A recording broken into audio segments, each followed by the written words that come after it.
자, 그 다음에는 이제 조선 후기 민간신학, 동학, 그 다음에 천주교하고 농민봉기 이렇게 정리하면 된다.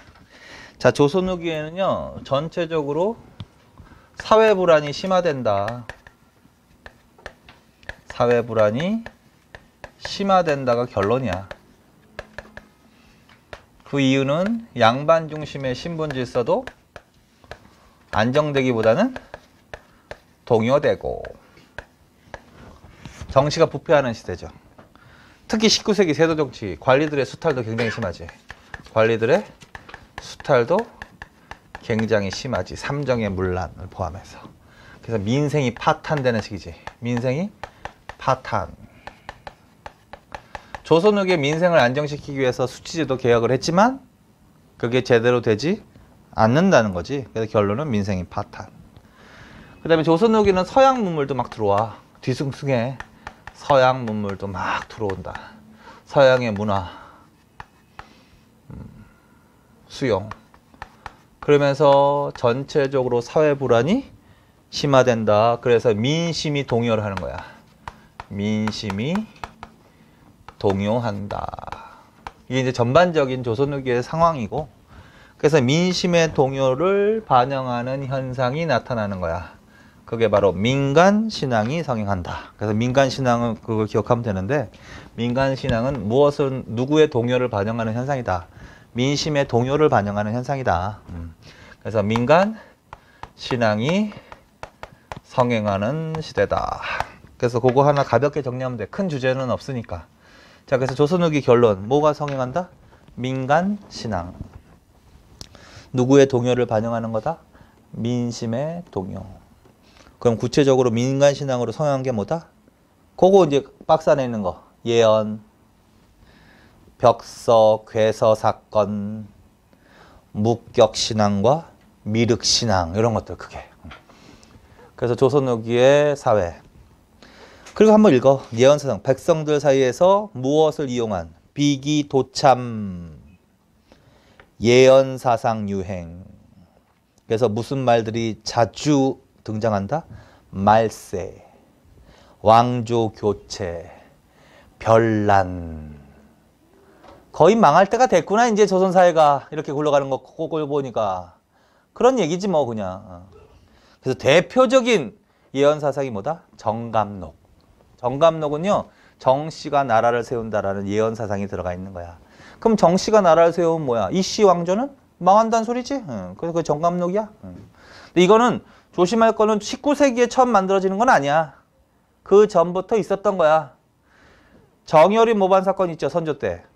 정여립이가 대동계라는 비밀 결사 조직을 만들어서 변란을 끼할 때 이용했던 예언사상이 이거기도 해. 그래서 정여립 모반 사건 때도 정감록이 나와.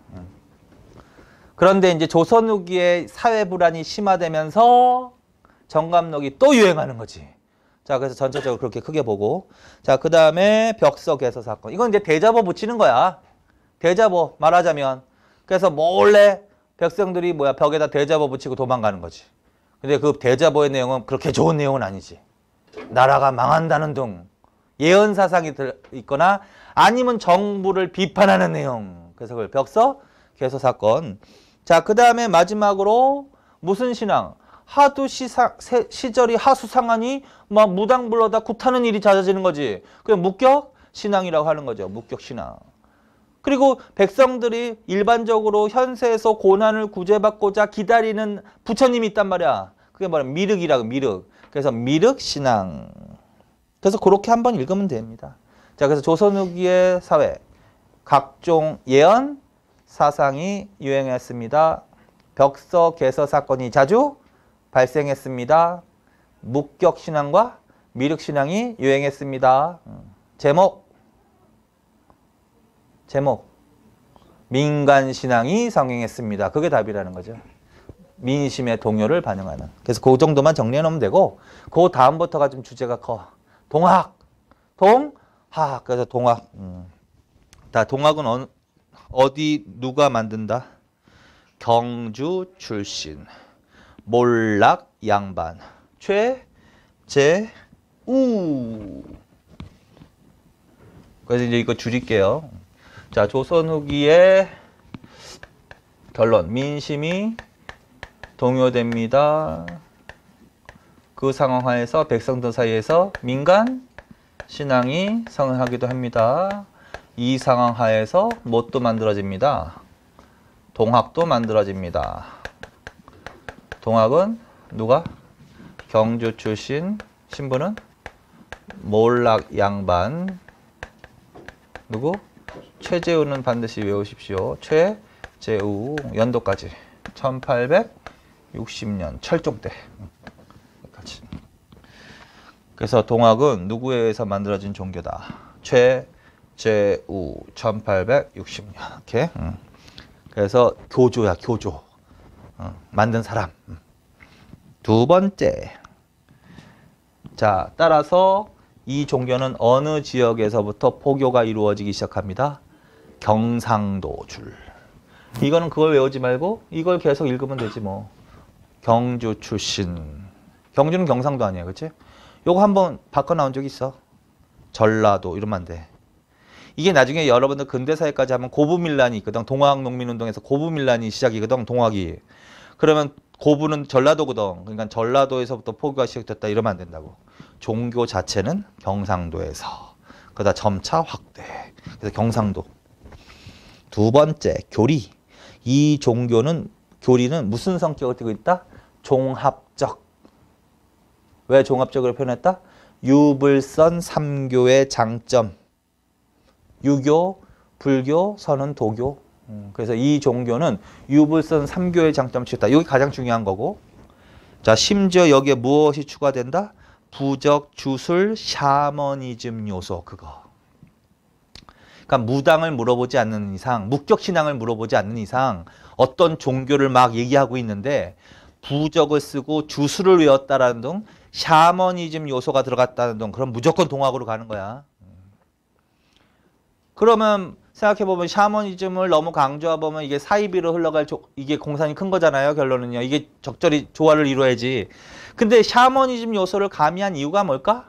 이 동학이라는 종교는요. 주 신앙층을 농민을 대상으로 한 거야. 주 신앙층?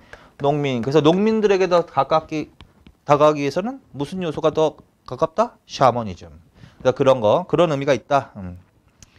그래서 어쨌든 줄은 쳐놓으세요. 자, 그 다음에 심지어는 무엇도 일부 수용했다? 일부 천주교 교리. 그래서 종합적인 성격을 띠고 있다라는 거지 뭐. 자, 그 다음에 철학적으로는 무엇에 가까웠다? 주기론 해서 주기론 줄 쳐놓고 기에다 동그라미 쳐놔. 이거는 이제 조선 문화할 때 할 거야. 성리학에는 크게, 유교에는 크게 주기론과 주리론이 있거든. 그래서 바꿔 나온다고 요거. 뭘로 바꿔 나올까 그럼? 주리로 바꿔나오면 안 돼. 주기에서 기에다 동그라미. 그 다음에 주역. 주역의 변화 원리. 그래서 말세와 천지개벽. 근데 이거는 꼭 동학에서만 주장한 건 아니고 19세기의 일반적인 사회 현상이야. 아까 했죠? 민간신앙 할 때. 말세, 개벽, 천지개벽. 자, 그 다음에 시천주, 인내천, 사인여천, 그걸 별표 쳐놓고 요게 이제 제일 잘 나오는 거야. 이 동학의 성격에서 사상. 자, 모든 사람은 마음속에 천주님을 모셔야 한다. 천주. 천주를 한울림이라고 돼. 하늘에 계신 님. 한울림. 천주님. 한울림을 모셔야 된다. 그래서 그게 시천주야. 시천주. 모시실 자에다가 천주라고. 그래서 하느님을 모셔야 된다. 천주. 그러면 하늘을 공경한다는 뜻이 들어가 있는 거겠지. 하늘을 공경한다. 자, 그 다음에 사람이 곧 하늘이다. 사람, 인, 곧, 즉, 내, 천, 하늘. 맞죠? 그래서 사람이 곧 하늘이다. 인내천. 인내천. 그러면 사람과 하늘을 동일시한 거잖아 지금. 한울림하고. 그러면 사람 섬기기를 어떻게 해야 돼? 하느님처럼 해야 된다는 소리지. 그래서 그거를 사인여천이라고 하는 거지. 사인여천. 그래서 시천주, 인내천. 여러분들이 제일 잘하는 게 아마 인내천일걸? 그다음에 사인여천. 그건 별표 쳐놓으세요. 반드시. 그건 사료지문 할 때도 그거 나올 가능성이 제일 많아. 내용 중에는. 그래서 모든 사람은 하늘님을 모셔야 한다라는 등 사람이 곧 하늘이다 이런 얘기. 그다음에 사람 섬기기를 하늘처럼 하라 이런 얘기가 나오면 빨리 요거 시천주 인내천 사인여천이구나. 그럼 뭘로 가야 되겠구나. 동학. 그리고 한번 그걸 생각을 해봐. 그럼 그 밑에 경천애인이 무슨 뜻일까? 경천 하늘을 공경한다는 뜻이겠지. 애인은 사람을 사랑하는 거겠지. 물론 이게 천주교의 사상도 되는 거죠. 기독교의 사상도 되지만 경천인을 외우지 말고 뭐야 하느님을 모셔라 그랬잖아. 그러니까 뭐 경천 맞잖아. 경천 사람 섬기기를 하늘같이 하면 사랑하라 애인 맞잖아. 그치? 그 다음에 인간은 누구나 그럼 평등한 거 아니야. 평등상각 맞지? 천인합일 이렇게 나왔어. 그럼 천인합일은 뭐야? 천 하늘과 인은 합일 하나다. 인내천이다. 맞잖아. 그러니까 그건 이해하시라고. 그래서 이런 사상이 들어가 있다. 그러나 이 중에서는 가장 중요한 거 평등사상이라는 게 들어가 있는 종교다. 이것도 평등사상. 그래서 그 다음에 이 종교는 양반과 상민을 차별하지 않고 노비제도를 없애며 여성과 어린이의 인격을 존중하는 사회를 추구했다. 당연히 이 말은 평등사상을 추구하는 사람들이 할 말인 거는 맞죠? 근데 좀 특이한 문장이 있어. 여성과 어린이의 인격을 존중하는 사회 추구. 그걸 가로쳐놔. 특히 그 문장을 더 알아두세요. 여성과 어린이의 인격을 존중하는 사회를 추구했다. 그러면 평등사상은 꼭 동학만 있는 게 아니잖아. 사실은. 뭐 천주교도 있고 다 있잖아. 근데 여성과 어린이의 인격을 존중했다. 그러면 이건 어느 종교로 가라? 동학. 그래서 나중에 근대사 일제시대 때 소년운동이라는 거 있어. 어린이날 제정하고 소파 방정하니. 그게 천도교거든. 천도교가 동학이 바뀌는 거란 말이야. 그래서 어쨌든 여성과 어린이의 인격 있지? 추구. 그건 무조건 무슨 종교로 간다? 동학. 그 다음에 봉건, 반에세, 민족주의. 그것도 줄. 그건 외워야 될 거야. 자, 이건 무슨 말이냐면 이거는 종교로서의 성격을 지금까지는 한 거거든. 근데 이거는 종교로서의 성격뿐만 아니라 기타 정치, 사회, 개혁적 성격도 갖고 있다라는 거야. 무슨 말이냐면 주로 농민을 대상으로 한 종교고 이게 만들어진 때가 19세기고 19세기 중반. 그렇다면 뭐야? 관리들의 수탈에 의해서 농민들이 피폐당할 때 그다음에 서양 애들이 와서 조선에 막 통상을 요구하고 이럴 때란 말이야. 그래서 그거에 대한 정치적인 입장을 제시하기도 하는 거야, 이 종교는. 그래서 자, 반봉건. 이건 무슨 뜻이냐면 보통 왜 봉건적 이런 얘기를 하잖아요. 그래서 봉건적은 기존의 질서를 말하는 거야. 기존의 질서. 그럼 얘네들은 기존의 조선의 전통 질서를 수호하자라는 입장일까? 그렇지는 않겠지?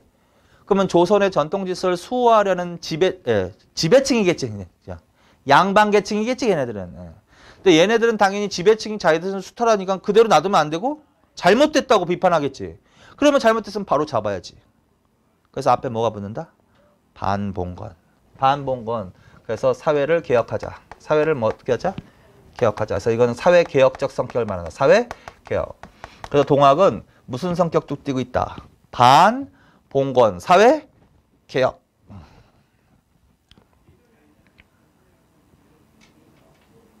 자, 그래서 결국 나타났던 구호가 그것과도 관련이 있어. 그것도 줄쳐서요. 보국안민, 광제창생 또는 제폭구민이란 구호. 그것도 반드시 머릿속에 외워두면 사료지문 읽을 때 좋아. 그리고 해석만 하면 돼. 보국안민은 뭘까? 보국은 나라를 바로잡는 거야. 안민은 쉽죠. 안민은 뭐야? 향가에서도 안민가 있잖아. 안민가. 백성을 편안하게 하자. 백성을 편안하게 하고 나라 바로잡자. 보국, 안민. 그 다음에 광제창생 또는 제폭구민하고 비슷한 뜻이거든. 그게 제폭구민으로 하자. 제폭은 뭐냐면 폭정을 제거하자. 구민. 뭘까? 구민은 백성을 구하자. 그래서 백성을 편안하게 하고 백성을 구하자. 폭정을 제거하자. 이런 용어를 충분히 양반이 했을 것 같아? 농민들이 했을 것 같아? 농민들이 했을 것 같지. 그러니까 뭐 동학으로 가는 거지. 그래서 바로 이걸 무슨 입장이라고 한다? 사회 개혁적 성격이라고 한다. 그래서 반봉건 사회 개혁적. 그 다음에 천주교를 포함해서 서양 세력에 대해서는 어떠한 입장을 취했다? 수용하자 아니면 반대한다? 반대한다. 그래서 그걸 뭐라고 표현한다? 반외세. 반외세. 반외세. 민족주의적 성격이 그럼 강하겠지. 민족주의. 그래서 그거. 그래서 동학의 성격은 뭐야? 뭐가 맞아? 반봉건, 반외세, 민족주의가 맞는 거야. 그래서 그것도 별표 쳐놓으세요.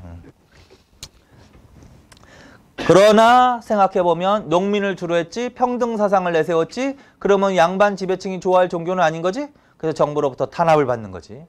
그래서 정부는 동학을 종교로 인정하지 않았겠지? 그리고 탄압을 한다. 탄압. 그래서 교조 최재우를 혹세 무민의 죄를 씌워서 처형한다. 그래서 최재우는 처형이야. 최재우 처형. 몇 년 안 있다 처형당한다고.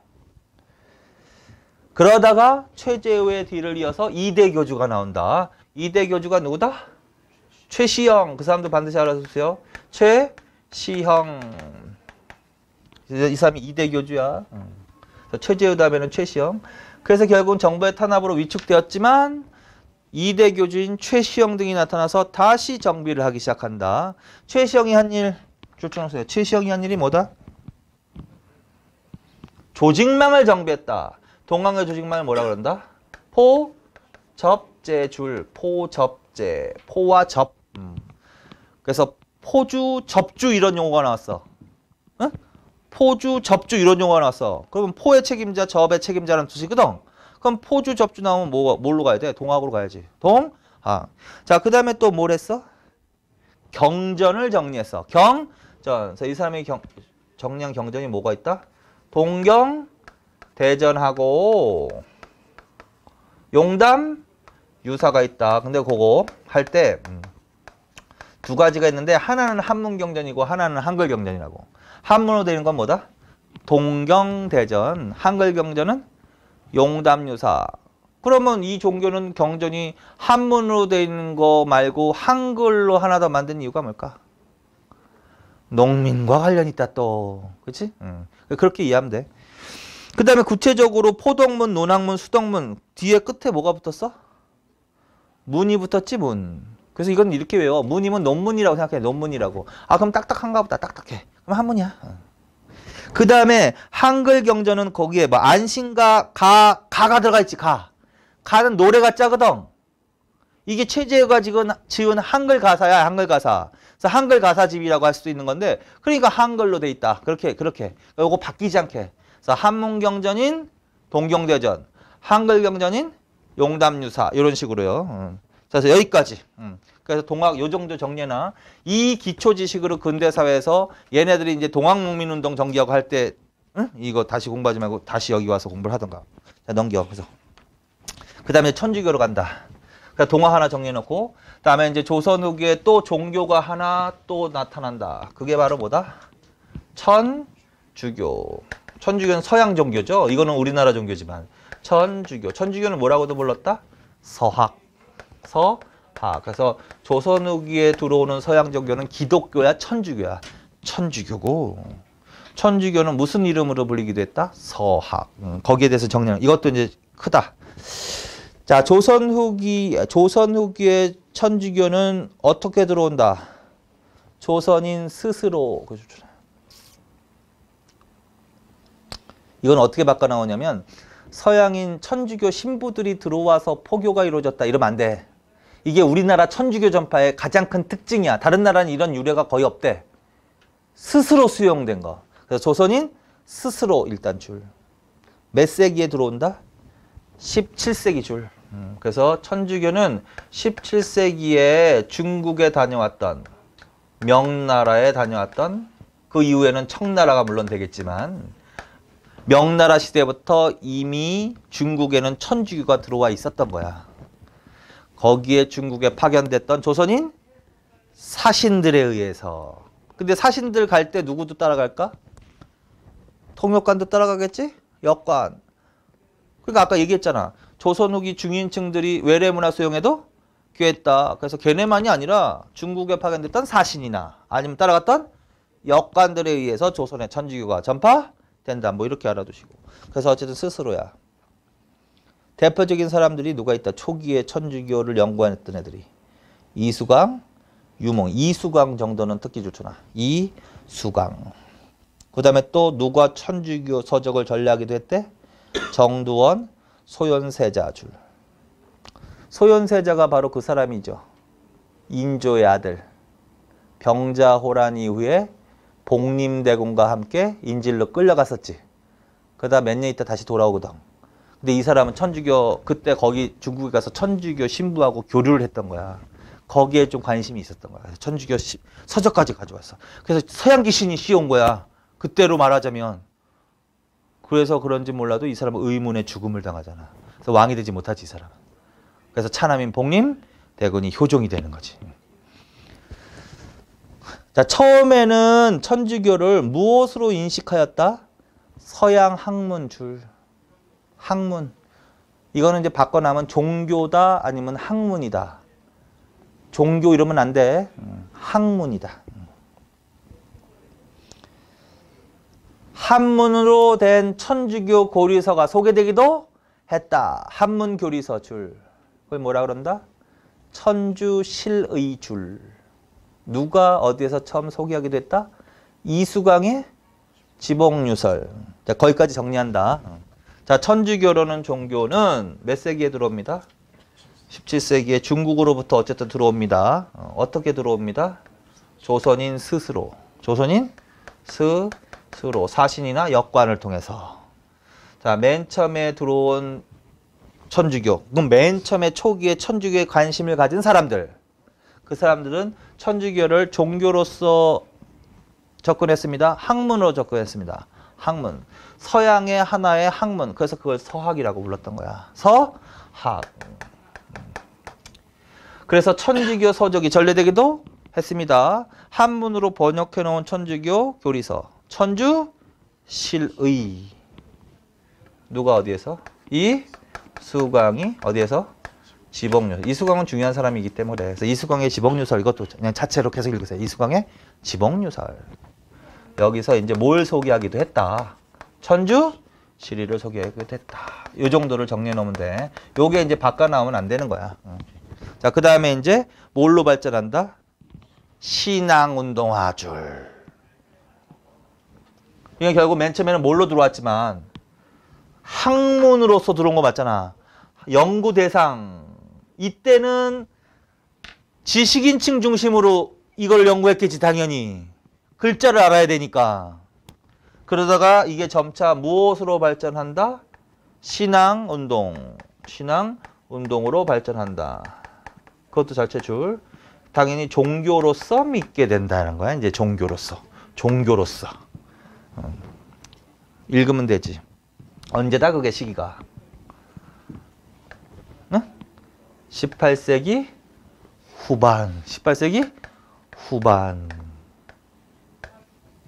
그래서 18세기 후반 정도 가니까 이게 신앙운동으로 종교로서 이제 발전하기 시작하더라는 거지.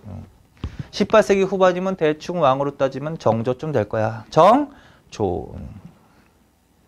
주로 누구를 중심으로 신앙운동을 했다.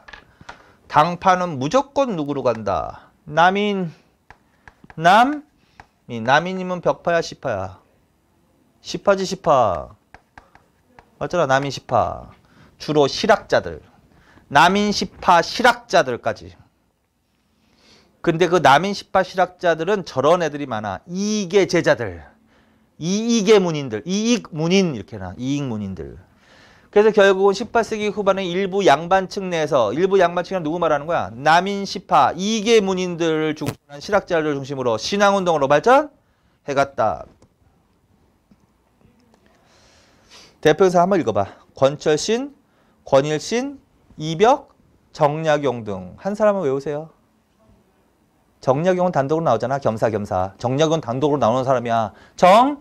정약용은 그럼 남인 시파학자, 실학자라는 거지, 이 사람이. 이익의 문이라는 소리지. 천주교를 신앙으로 믿은 사람. 특히 누가 이승훈 밑에 1784년 북경에서 서양인 신부로서 세례를 받고 세례 귀국한 후 더욱 활발. 그래서 이게 이제 분기점이 되는 거야. 누가 18세기 후반 특히 누가 귀국한 직후부터 이 승훈이 귀국한 직후부터 더 신앙운동이 활발해졌습니다.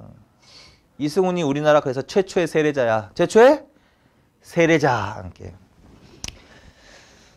자, 그러면 이때부터는 뭐야? 신앙으로 믿는다는 것은 이때는 이제 학문 연구의 대상이었기 때문에 주로 지식인층을 대상으로 그냥 학문적으로 접근했다면 이때는 종교로서 믿는 거야. 그러니까 양반을 중심으로는 남인 18을 중심으로지만 이게 신앙층이 확대되는 거야. 신앙층이 확대. 평민이나 천민층으로까지 확대되는 거야. 종교니까 이제. 그렇다면 평민층은 한문으로 된 거를 잘 못 읽을 거 아니야. 그러니까 지식인층이 뭘로 이걸 번역해 놓는 거야. 한글.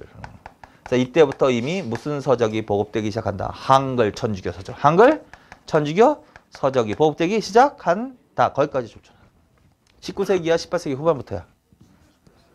18세기 후반부터. 세두정치기 때가 처음이 아니라 18세기 후반부터 거기까지. 자, 그래서 여기까지 정리나. 자, 그래서 결론을 말하면 이거는 17세기에 학문으로 들어왔지만 18세기 후반에는 뭐 신앙 운동으로 발전했다. 근데 이제 학문으로 연구할 때는 사회에 큰 반향을 일으키지 않기 때문에 영향을 미치지 않기 때문에 별로 문제가 없을 수 있는데 이 종교로서 이제 확산되면 이제 정부에서는 이제 골칫거리가 되는 거야. 왜 그러냐면 종교로서 천주교도 가장 기본적으로는 평등 사상을 내포하고 있는 종교다. 근데 조선사회는 당연히 평등사회가 아니다. 양반 중심의 신분제를 유지하는 사회다. 이건 안 맞는 거지. 마찰이 빚을 수밖에 없다. 그래서 천주교를 비판하거나 아니면 정부의 천주교 탄압이 나오기 시작한다라는 거야. 같은 남인 시파 학자 중에서 정약용 같은 사람은 천주교를 종교로까지 믿었지만 같은 이게 문인인데 그 사람은 천주교를 비판한 사람이 있어. 그 사람이 안정복이야. 좋잖아. 안정복. 어디에서? 천학문답에서. 안정복의 천학문답은 성리학을 이 사람이 중시한 사람이거든. 그래서 성리학의 입장에서 뭘 비판하는 글이다?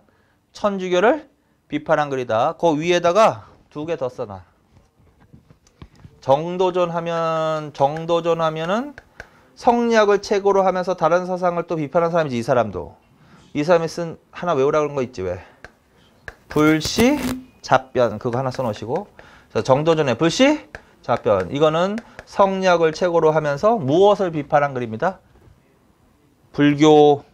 불시가 석가모니라고 그랬잖아. 불교. 그 다음에 하나 더 써놔. 16세기에 이황이라는 사람이 있거든. 이황이라는 사람은 이 글 전습록변이라고 해요. 전습록변이라고 하나. 전습록변. 이거는 안 한 거지. 전습록변인데 이황의 전습록변은 이거는 양명학을 비판한 글이야. 양명학을 비판한 글이다. 그래서 그 세 개 정도는 기억하세요.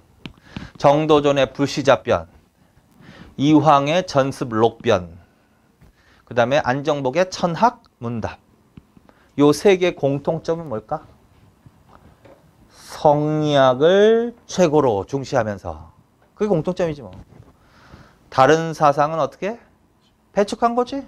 그게 공통점이야. 그래서 불교 비판, 양명학 비판, 천주교 비판.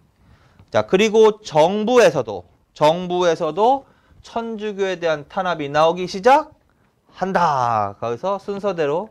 자, 일단 이 부분은요, 순서 발휘하는 문제도 나오니까 순서대로 계속 읽어버려도 돼. 정조 때 있었던 거, 무슨 사건? 추조 적발 사건 추조 적발 사건. 추조는요, 형조의 다른 이름이야. 그래서 형조 관원들이 예배 보는 거를 어떻게 습격한 사건. 그러니까 추조 적발 사건. 그래서 한번 읽어. 정조 9년 이벽, 이승훈, 정약용, 권처신 등이 역관 김범우 집에서 예배보다 예배줄 형조 관원에게 적발. 거기까지 좋잖아. 이건 뭐라 그래?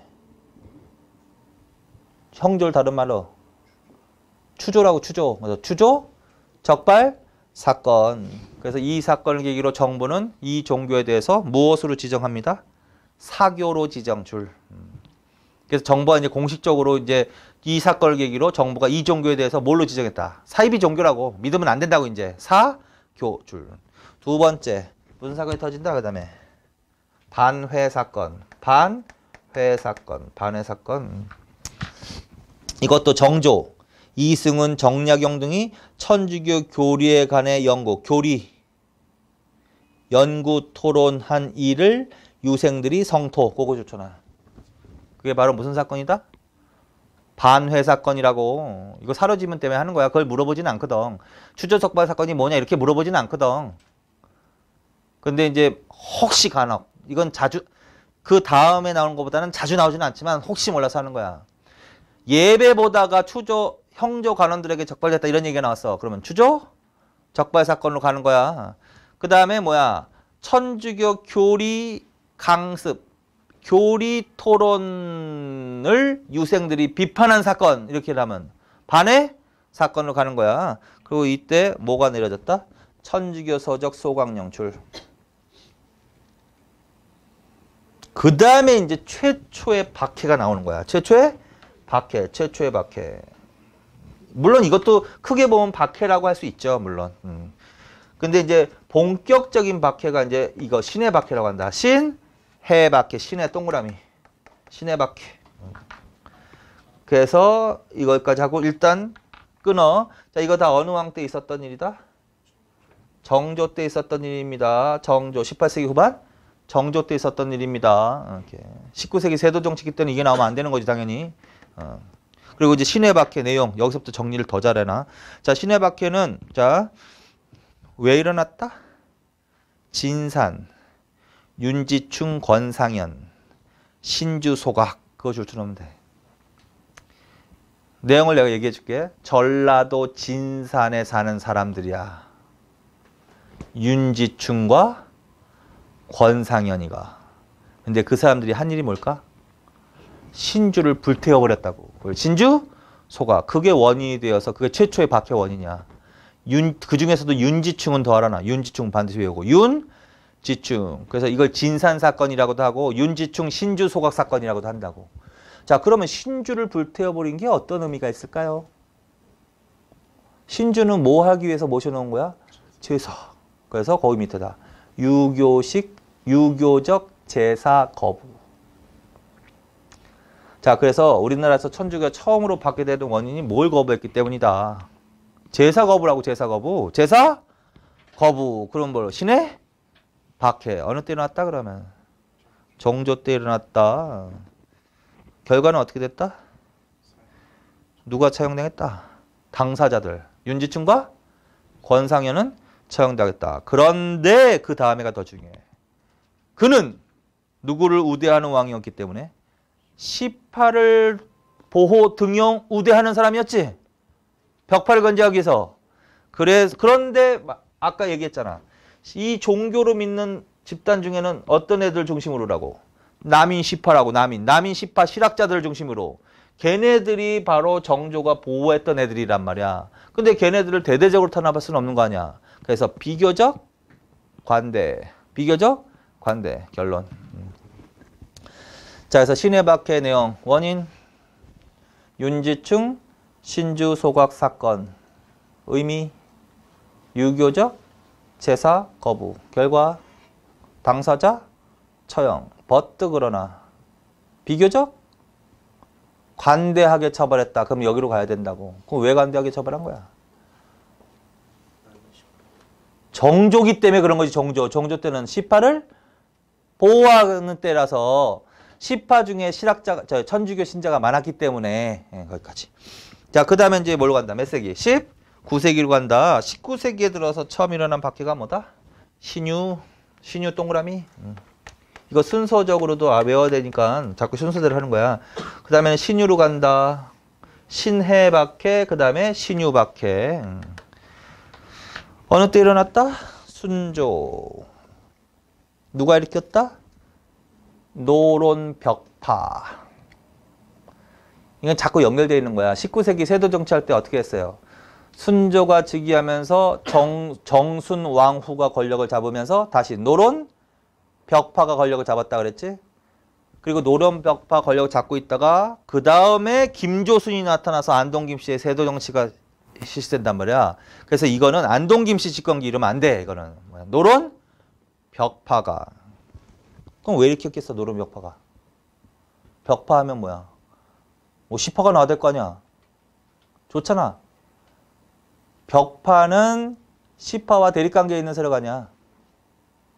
그럼 걔네를 치기 위해서는 명분도 좋잖아. 천주교는 사교인데 천주교를 믿는 애들 중에 시파가 많으니까 걔네들 견제하기 위해서 일으켰겠지. 그래서 노론, 벽파, 줄. 이때는 조금 큰 처형이 일어나는 거야. 자, 누구는 처형당하다. 일단 읽고.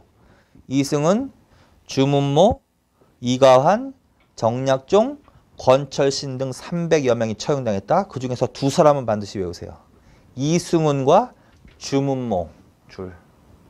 이승훈에다가는 아까 나왔었지? 이 사람이 최초의 뭐라고? 최초 세례자. 그래서 아까 그 수용할 때 18세기 후반 신앙운동으로 발전한다 할 때 특히 이 사람이 귀국한 직후부터 활발해진다 그랬잖아.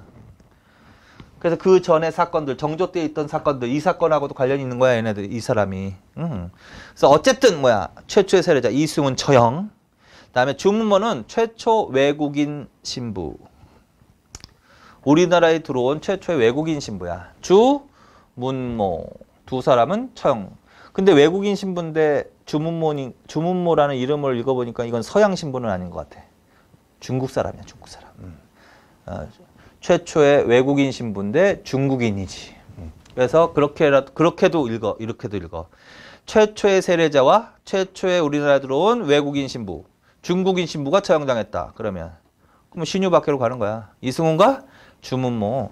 자, 그 다음에 정약전과 정약용이 유배, 그거 줄. 그 두 사람 반드시 기억하세요. 정약전과 정약용. 정약전에다가는 흑산도. 정약용에다가는 강진. 신표 18년. 신표 500여 원.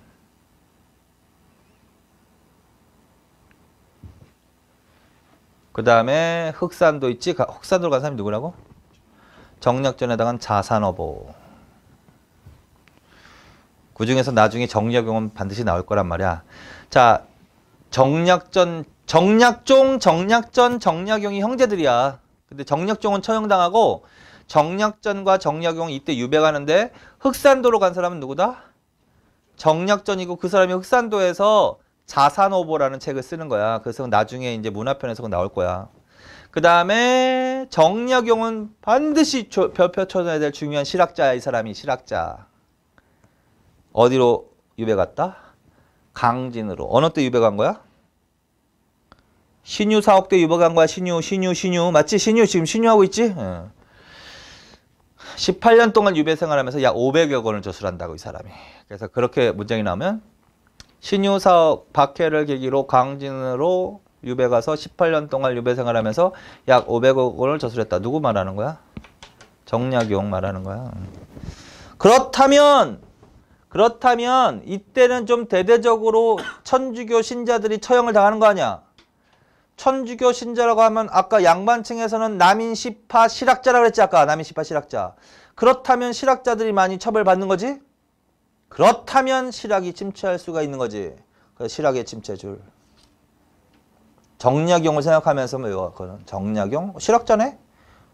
실학 침체네? 자, 그 다음에 또 무슨 사건이 일어난다? 황사영 백서 사건. 그것도 줄. 황사영 백서 사건. 황사영은 사람 이름이겠지? 이때 이 황사영이라는 사람이 이게 천주교 신자인데요. 이 박해 사실을 비단백자야. 그게 비단백자. 그래서 비단에다가 그 백서지, 백서.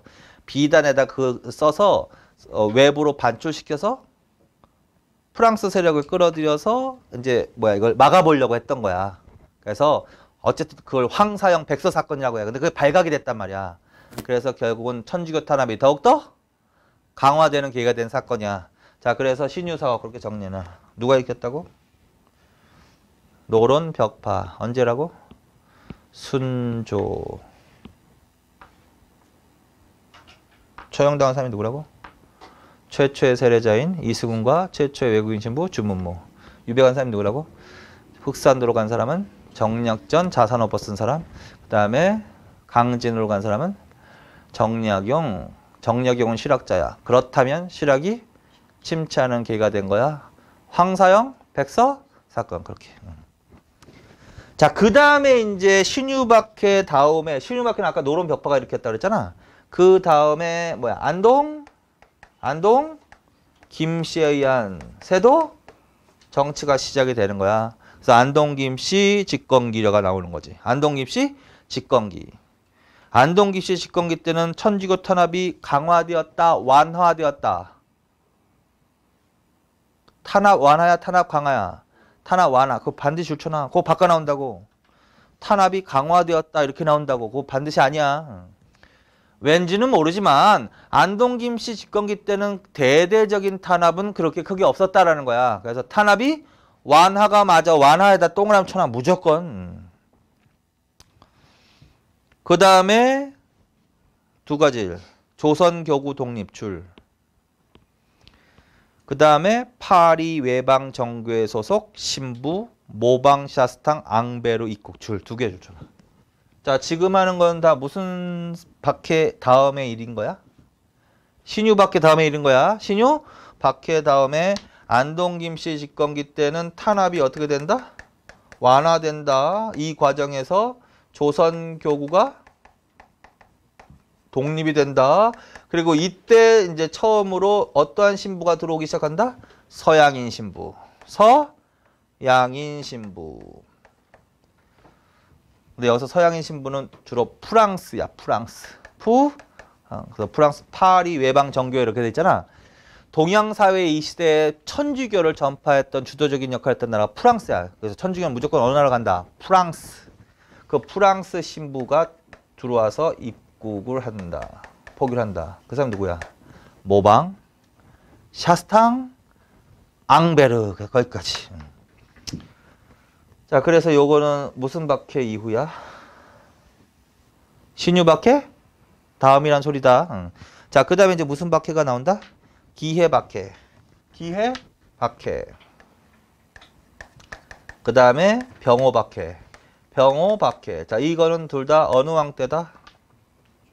헌종. 헌종 때는 누가 권력을 잡았을 때다? 풍양 조씨. 이것도 안동 김씨가 아니란 말이야, 이거. 풍양 조씨에서 풍양 조씨 집권기 때 일어난 박해가 뭐야? 기해 박해하고 병호 박해야. 자, 그 기해 박해 내용으로 간다. 자, 기해 박해는 어느 때? 풍양 조씨. 결과 프랑스 신부. 여기서 프랑스 신부 누구 말하는 걸까?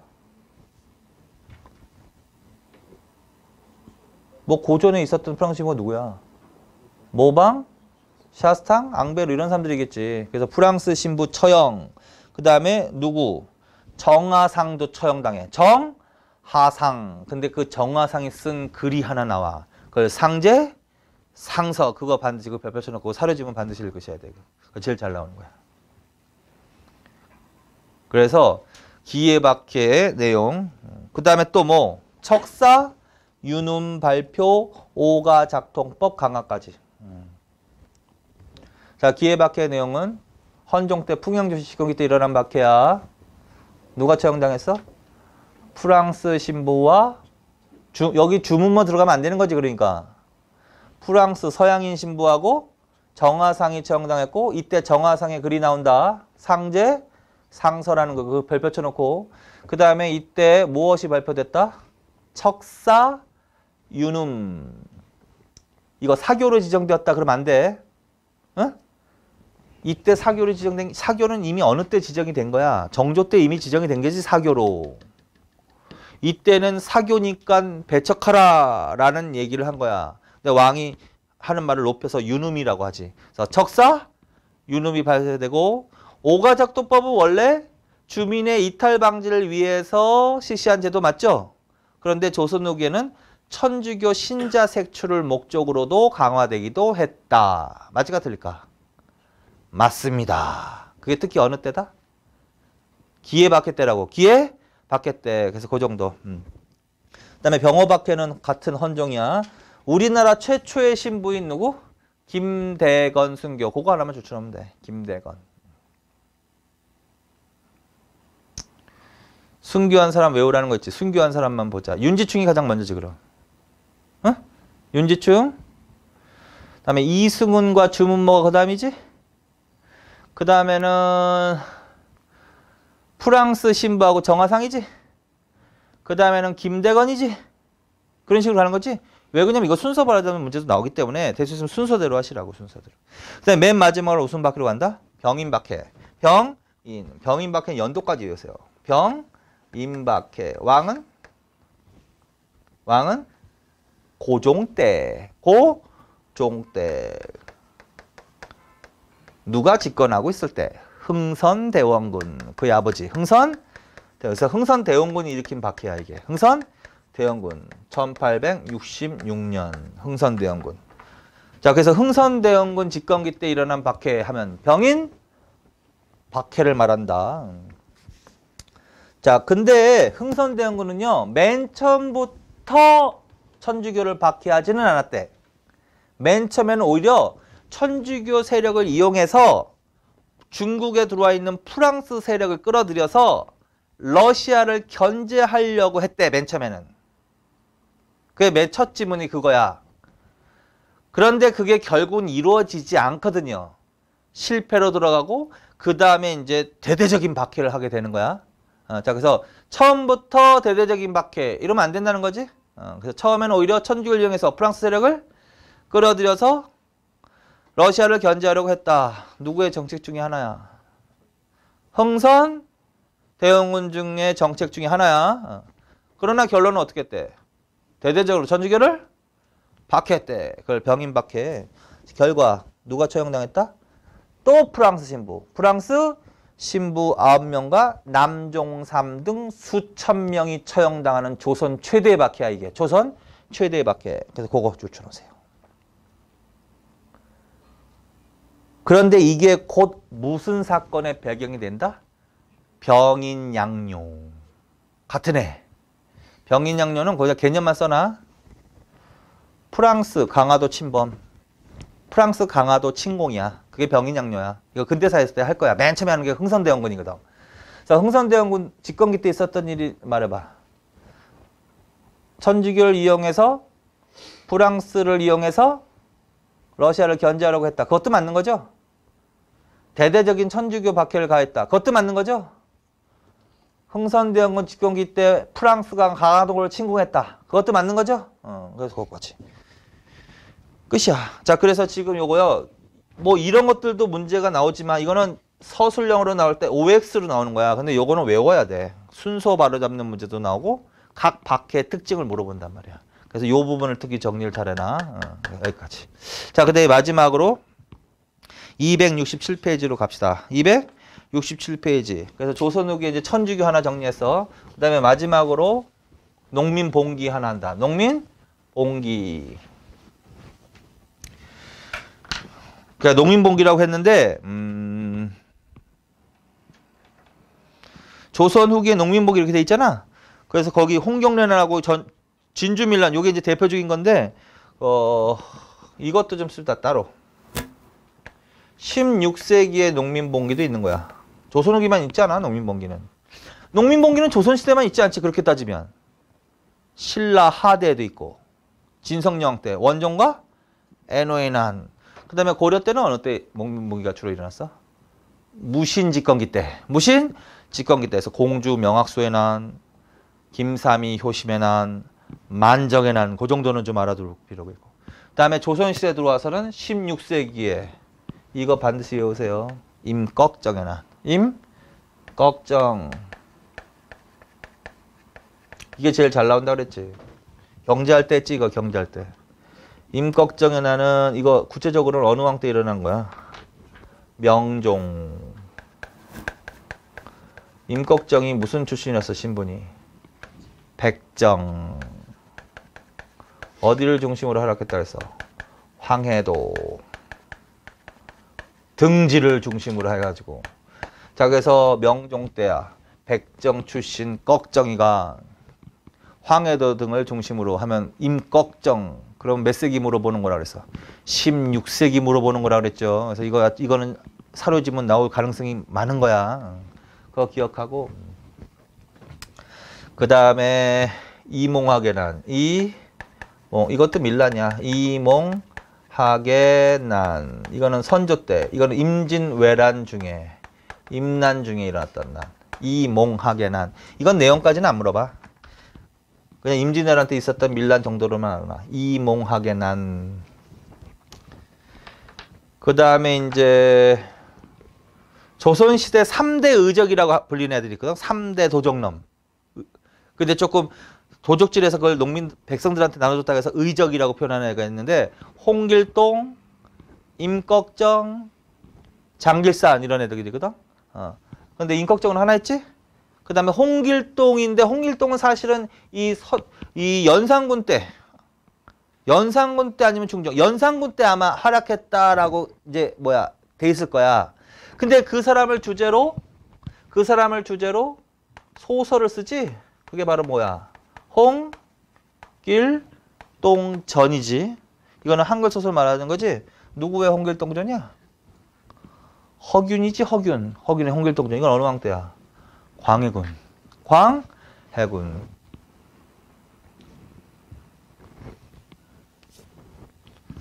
근데 이거는 소설인 거고 홍길동이라는 의적에 관한 기록은 연산군 때 나온다고. 그러니까 이 꺽정이보다 사실은 먼저긴 먼저인데 홍길동전 소설을 알아놔. 자, 그 다음에 장길산. 장길산인데 이 사람도 3대 의적 중에 한 사람이라고 여겨지는 건데 이 사람은 광대 출신이야. 광대. 숙종 때 활약한 도적이야. 숙종. 장길산. 이렇게. 그래서 요런 것들도 알아내고 내용까지 물어볼 가능성이 있는 건 뭐다? 심수계. 임꺽정의 난. 이걸 주는 게 아니라 이걸 주고 이때 시대 상황을 물어본다고. 그럼 몇 세기로 가야 돼? 16세기. 그러나 이제 몇 세기가 가장 활발하면 19세기. 19세기. 세도 정치기 때 밀란이 이제 활발히 일어나는 거야. 그게 이제 지금 공부할 부분이야. 자, 그래서 거기 보시면 농민 저항을 한번 읽고 홍경래난하고 임술밀란 그거 두 개 철저하게 정리하자. 이건 몇 세기에 일어났다? 19세기. 홍경래난. 홍경래난. 어느 때? 어느 왕? 순조. 1811년. 순조에다 동그랗잖아. 순조. 홍경련을 주면은 어느 왕 물어보는 거야? 순조 물어보는 거지. 순조 때 있었던 일이 뭘까 또? 세계는 외우라고 그랬죠. 정치할 때 했지 이거.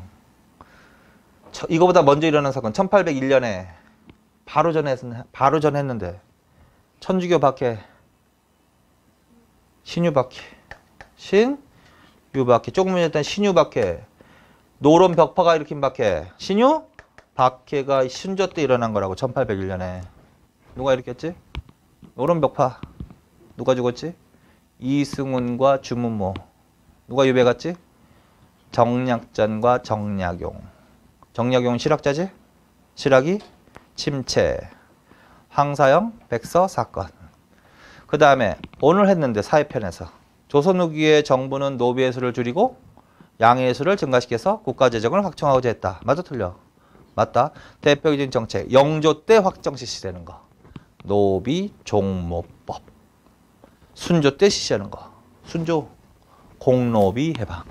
공노비 해방 외우시라고. 공노비 해방. 근데 모든 공노비야 일부야. 일부라고 해야 되지. 주로 낙공노비라고 해야 되는 거지. 요 세 개를 외워. 이거 다 어느 왕 때? 순조 때 일어난 사건 맞죠? 실제로 기출문제란 말이야. 작년에 지방직 기출문제. 홍경련안에 사건을 줬어. 그리고 그 사건이 일어날 그때 일어난 일 해서 이걸 답으로 하는 문제가 한 번 나왔단 말이야. 이거 읽으라고 이거. 세 개. 좀 더 한다면 이때 통신사도 중단되는 거야. 조선통신사가 중단되는 때가 이때야. 조선통신사 중단. 근데 어쨌든 세 개는 외우라고. 홍경래난, 신유박해, 공로해방. 그 다음에 이제 임술밀란으로 가자. 임술밀란은 임술년에 일어난 거야. 임술년. 임술밀란. 어느 왕이야? 철종. 연도까지. 1862년. 자, 그럼 임술밀란을 준다는 거는 어느 왕 때 물어보는 거야? 철종. 그래서 철종에다 동그라미. 이것도 3개 정도는 알아두라고 했잖아. 자, 철종 때 먼저 일어난 게 저거야. 설에 대해서 총료직 진출을 허용하였습니다. 그게 무슨 조치라고 했지 아까? 신해 허통. 신해 허통. 그래서 오늘 한 거. 신해 허통 1851년. 이것도 철종 때야. 신해 허통. 내용은 설에 대해서 총료직 진출을 허용. 여기에 자급받았지. 이때 여기에 자급받았지 누가? 기술직 중인들이. 그래서 대규모 소총운동을 전개했으나 성과에 거두지는 못했다. 그것도 이때인 거지 그러니까. 자, 그 다음에 좀 전에 했던 건데. 경주 출신 몰락 양반 최재우에 의해서 동학이 창도되었습니다. 1860년. 동학. 응? 동학. 그래서 3개. 철종 때도 3개. 응. 그래서 순서대로는 이게 먼저야. 신해어통, 그 다음에 동학, 그 다음에 임술밀란. 임술밀란. 이건 어느 왕 때다? 철종 때다. 철종. 요걸 다시 확인하고 싶으면 정치편에서 맨 마지막에 조선 후기 세도 정치기 때 딱 왕별로 내가 다 써줬단 말이야. 그거 다시 한번 확인하라고 지금 2번째 하는 거야. 복습하는 거야. 자, 그래서 이렇게 해놓고서 이제 하나씩 정리해 간다. 자, 먼저 홍경래난에 대해서 한다. 홍경래난은 배경은 뭐다? 평안도 서북줄. 지역을 반드시 기억해야. 평안도에서 일어났다. 서북지방에서 일어났다. 관서지방에서 일어났다. 그래서 이걸 관서농민전쟁이라고 한다. 그래서 이 사료 지문이 나오면 만약에 지역이 나오면 그게 제일 쉬운 힌트야. 평안도? 아니면 서북인? 아니면 관서? 이렇게 나온단 말이야. 그래서 그 줄. 그리고 이 지역은 뭐가 발달한 지역이다? 상품, 화폐, 경제 발달 줄. 그러면 뭐가 주로 발달한 지역이다 이러면 안 돼. 농업이 주로 발달한 지역 이러면 안 되겠지? 상품, 화폐, 경제 발달. 자, 그 다음에 다른 지역에 대해서 비해서 뭐가 많대? 광산도 줄쳐놔. 특이한 거지 그거. 광산. 그 다음에 다른 지역에 비해서 양반 세력도 많대 적대? 적다. 양반도 적음 줄. 그리고 이 지역은 일찍부터 무슨 대우를 받아왔다고 불만이 있다. 차별 대우 줄. 그게 이제 가장 제일 잘 내는 거야. 또 다시 복습시켜줄게. 조선 정치 관료제 운영의 특징 중에 하나. 지역 차별이 있지. 평안도하고 함경도에 대한 지역 차별이 있지. 그래서 그때 평안도에다 동그라미 쳐놓고 따로 뺐잖아. 그 평안도가 서북인 관서지방. 그래서 지역 차별에 대한 불만을 품고 그게 바로 뭐다? 홍경래난이다. 자, 그래서 주도 세력 홍경래 등 몰락 양반 줄, 상인층 줄, 광산 노동자 줄. 그래서 몰락 양반은 이 난만의 특징은 아니야. 왜? 이 시기에 밀란은 주로 몰락 양반이 주도하는 거니까. 그러나 특징이 뭘까? 상인층. 이 지역이 뭐가 발달한 지역이라는 걸 알 수 있어? 상품, 화폐, 경제. 맞지? 그 다음에 광산 노동자. 그게 더 특징이지. 뭐가 많은 지역이야 여기가? 광산. 그래서 이게 나오는 순간 빨리 홍경래난으로 가야지 다른 걸로 가면 임술밀란으로 가면 안 된다고요.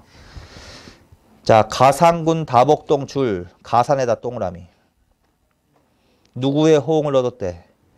평안도민의 호응 줄. 그것도 한번 바꿔 나온 적 있어. 전국적인 호응 이러면 안 돼. 무슨 소리냐면 이 밀란은 평안도 지방에서만 일어난 거지 전국적으로 확대되었다 이러면 안 된다고. 그래서 평안도민의 호응이야. 자, 그 다음에 무슨 강이 나와야 돼? 청천강 이북의 9읍을 순식간에 점령해버렸다. 강은 청천강 동그라미. 그래서 작년에 그 지방직 시험에서 그 사료지문이 나왔는데 좀 어려웠어.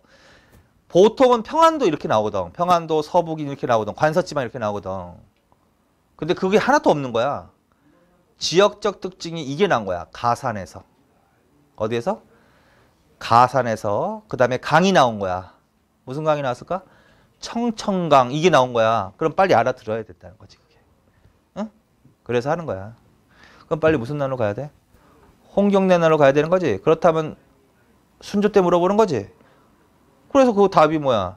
공로비 해방 이렇게 줬다고. 그게 좀. 그러니까 보통은 조선후기 영종조를 주로 주는데 한 번 허를 찌른 거야. 영종조가 아니라 순조 때를 하나 준 거지. 근데 한 번 나오기 시작하면 또 나올 수 있는 거야. 그러니까 순조하고 어느 왕까지 정리해. 철종. 더도 말고 3개씩만 외우라고. 3개씩만. 정주성 줄 5개월 만에 평정. 자, 이게 바로 홍경래난이야. 자, 그 다음 이제 임술밀란으로 간다. 철종 때 1862년. 그 전에 있었던 게 뭐야? 바로 전에 60년에 있었던 거. 동학. 그 전에 51년에 있었던 거. 신의 허통. 신의 허통. 자, 배경. 삼정의 문란 줄. 벌써 틀리지? 무슨 소리냐면 홍경래난은요. 뭐 지역 차별에 대한 불만 뭐 이런 것들이 나와야 되는데 이거는 무엇이 주요 봉기 원인이다. 삼정의 문란이 그거 줄쳐놔 반드시. 그래서 삼정의 문란을 통한 관리들의 수탈과 지주의 수탈에 대한 반발했다. 어디에서 처음 일어났냐면 진주에서. 그래서 그걸 진주밀란이라고 하는 거야. 자, 그래서 임술밀란은 어디에서 처음 시작되었다? 진주밀란. 그래서 이제 임술밀란은 꼭 여기만이 아니라 다른 데서도 일어나긴 하지만 진주밀란이 또 사료지문으로 나올 가능성이 있는 거지. 그럼 동래는 어디가 나온 거야 지금? 진주야. 그럼 홍경래난은 절대 아닌 거야. 누가 주도했대? 유계춘 줄쳐나. 홍경래가 아닌 거야. 어? 유계춘이야. 유계춘 줄. 머리에 뭘 둘렀대? 머리에 흰 두건을 두르고 스스로 초군 나무꾼 거기까지 줄쳐나. 이게 사료지문으로 나오는 거야. 좀 어렵게 나오면. 응? 그래서 예를 들어서 농민 봉기 얘기하는 것 같아. 근데 머리에 흰 두건을 둘렀대. 그럼 바로 이걸로 가야 된다고. 진주? 밀란. 그리고 동래는 당연히 뭐야? 진주가 나오겠지? 진주가 안 나오더라도 머리에 흰 두건 하면 무조건 아, 진주 밀란이구나. 그 이 밀란의 특징은 이거는 임술 밀란의 특징으로 가는 거야. 임술 밀란. 주요 배경은 지역 차별에 대한 불만을 품고 이러면 되냐고. 안 된다고. 삼정의 문란이 주요한 원인이었습니다. 그리고 이걸 계기로 뭐야? 전국적으로 어떻게? 확대줄. 전국적으로 확대되었습니다. 그래서 밀란이 전국적으로 확대된 시기는 홍경래난을 계기로야? 진주밀란을 계기로야? 진주밀란을 계기로라고 하셔야 됩니다. 그래서 이걸 통틀어서 임술밀란이라고 합니다. 그 중에서는 어느 지역이 가장 활발했대? 그 중에서도 삼남줄. 삼남은 어디라고 그랬어? 남쪽의 3개 도 말해봐. 충청도, 경상도, 전라도일 거 아니야. 충청, 경상도, 전라도. 이거를 삼남지방이라고 한다고. 하삼도라고도 표현하고 얘기했잖아. 하삼도, 삼남. 그러면 생각을 해봐. 충청도, 경상도, 전라도는 뭐가 주로 발달한 지역일까? 농업이 발달한 지역이지, 여기가. 농업. 양반 지주들도 다 어디에 몰려 있을까? 삼남 지방에 몰려 있겠지. 그치? 그냥 결국은 이거는 상품 화폐 경제가 발달한 지역에서 일어난 거라면 이 지역은 주로 농업이 발달한 지주들이, 양반 지주들이 주로 집중적으로 몰려 있는 도시가 여기가 가장 치열했던 거야. 그럼 원인이 뭐겠냐고. 관리들의 수탈하고 지주의 수탈이겠지, 그럼. 그래서 이거는 주로 임술밀란의 전반적인 원인은 삼정의 문란, 그거. 삼정의 문란. 여기까지. 근데 이제 형태. 처음에는 향회를 조직하고 합법적인 소청운동 줄, 그 다음 봉기 이렇게. 그냥 읽기만 해. 자, 임술밀란은 처음부터 대대적인 농민들이 무장봉기를 한 건 아니라 삼정의 문란을 시정해 주십시오 라는 합법적인 소청운동. 그러다가 해결이 안 되겠지? 그러니까 봉기. 뭐 이런 식으로만. 그렇게 큰 중요한 문장은 아니지만. 자, 그런데 이때는 뭐야? 정부가 전국적으로 밀란이 확대돼 가니까 이거는 좀 괴로운 거지. 그래서 정부가 대책을 세운다. 자, 이때 전국적으로 밀란이 확대되자 정부가 뭘 자주 파견했다? 선, 무사, 안, 핵사. 그 다음에 뭐? 암행어사. 그것도 줄. 암행어사. 선무사는 위무한다는 의미가 있어. 위무. 그러니까 백성, 그러니까 예를 들어서 밀란을 강경 진압도 당연히 하겠지. 근데 강경 진압만 해서는 안 되는 거 아니야? 이 사건이라는 게. 이게 왜 일어났으며 그걸 조사해야 될 거 아니야. 조사하니까 백석이 억울한 면도 있으니까 자꾸 위로도 해줘야 되겠지. 그래서 위무해준다. 이런 의미도 있어. 선무사. 안핵사는 사건을 조사하는 사람이야. 자, 그래서 선무사 안핵사를 파견해서 사건을 조사하고 백성을 위무하게 됐고, 그 다음에 이 당시에 자꾸 뭐야, 대부분 보니까 아까 삼정의 문란이 주 원인이라고 그랬지. 그러면 삼정의 문란을 일으키는, 야기시키는 인간들이 누구야? 수령하냐, 수령. 수령이 부정부패야. 그래서 수령을 감시하기 위해서 누굴 파견하는 거야? 암행어사. 그래서 선무사, 안핵사, 암행어사의 파견이 잦았던 때가 어느 때냐고. 홍경래난이 아니라 임술밀란 때라고요. 그리고서 이제 사건을 조사해 보니 원인으로 제시되는 게 주로 뭘까? 삼정의 문란이라는 거지. 삼정의 문란은 토지제도야, 수치제도야? 수치제도라고. 그래서 삼정의 문란을 개혁할 필요가 있어, 없어? 있겠다. 그래서 개혁을 시도한다. 그걸 위해서 세운 기구. 그거 줄쳐놓고 외우세요. 뭐 삼정, 이정청. 삼정, 이정. 그걸 외우라는 거야, 결론은. 삼정, 이정청이라는 개혁기구를 설치했다. 이거 어느 때냐고. 임술밀란 때라고요. 홍경래난이 아니라. 그리고 의미를 얘기해 준 거야, 내가. 삼정이 들어갔으니까. 삼정, 이정청은 뭘 하기 위해서 설치한 기구일까? 삼정의 문란을 시정하기 위해서. 근데 결론까지 알아놔야 돼. 근데 실제로 삼정의 문란을 시정하는 정책은 하지 않아. 응? 그래서 삼정의 문란이 시정되지? 않아. 삼정의 문란이 시정되었다 이러면 안 된다고. 삼정, 이정청이 설치되었다는 맞아도 삼정, 이정책이 실시되었다 그러면 안 된다고. 실제로 정책은 하지 않아, 그냥.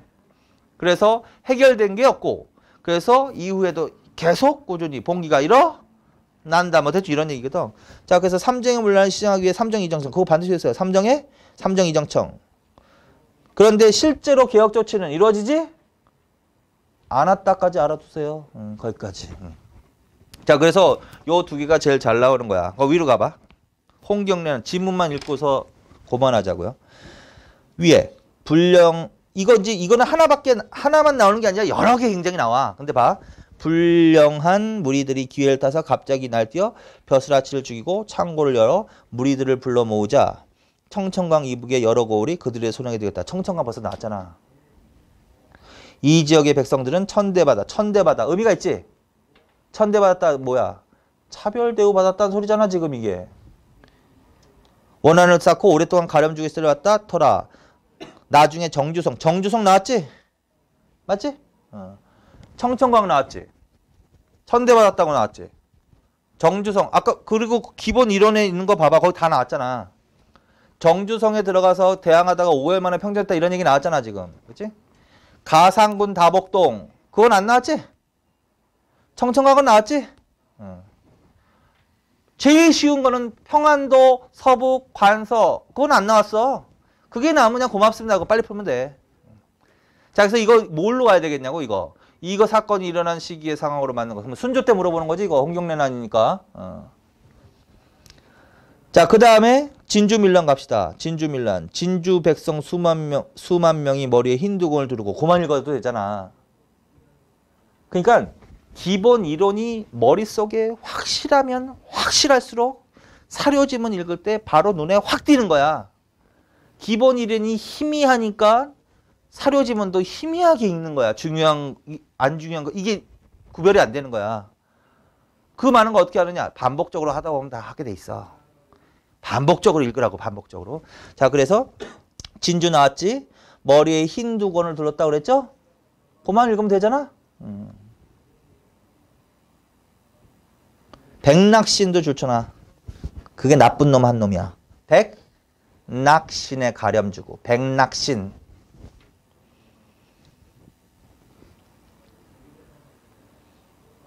그만하자. 그래서 진주, 머리에 흰 두건, 백낙신의 타막? 그럼 뭐야? 진주, 밀란을 가나. 그럼 이거는 임술 밀란으로 풀어야 돼. 그러면 전국적으로 밀란이 확대되었다. 주로 삼정의 문란 등 부세 정책의 모순이 원인이었다. 맞는 거지?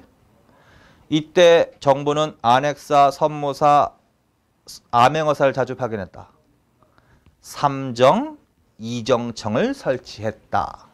그러나 실제로 개혁은 이루어지지 않았다까지 답을 해야 된단 말이야. 자, 거기까지 합시다. 자, 그래서 저기까지 한 게 조선 후기 사회까지 끝난 거야. 그래서 요거 민간신앙은 별거 없는데 요거는 주제가 좀 큰 거란 말이야. 그래서 세 개는 정리나 잘. 동학, 그 다음에 뭐 천주교, 그 다음에 농민, 봉기 요거 두 개 특히 더. 여기까지 하고 오후에 합시다. 다음은 2시 10분부터 할게요. 2시 10분부터.